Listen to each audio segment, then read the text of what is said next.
ବର୍ଷାରେ ହେବ ସରସ୍ୱତୀ ପୂଜା।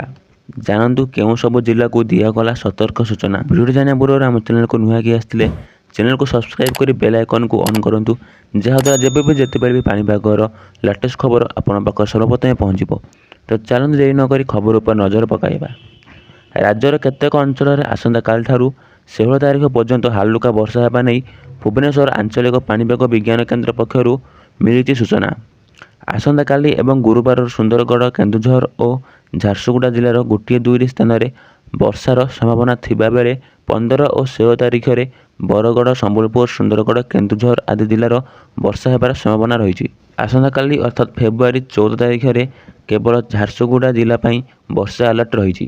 ଏହାପରେ 15 ଓ 16 ତାରିଖରେ ବିଜୁଳି ଘଡ଼ଘଡ଼ି ସହ ସମ୍ବଲପୁର, ସୁନ୍ଦରଗଡ଼, କେନ୍ଦୁଝର, ଢେଙ୍କାନାଳ, ଭଦ୍ରକ, ବଲାଙ୍ଗୀର, ମୟୂରଭଞ୍ଜ, ସୋନପୁର, ବରଗଡ଼, ବୌଦ୍ଧ ଆଦି ଜିଲ୍ଲାରେ ମଧ୍ୟମ ଧରଣର ବର୍ଷା ପୂର୍ବାନୁମାନ କରିଛି ପାଣିପାଗ ବିଜ୍ଞାନ। ବାକି ଜିଲ୍ଲାରେ କୌଣସି ବର୍ଷା ସମ୍ଭାବନା ନାହିଁ। ଏହିସବୁ ଜିଲ୍ଲାରେ ପାଗ ଥଣ୍ଡା ଓ ଶୁଖିଲା ରହିବ।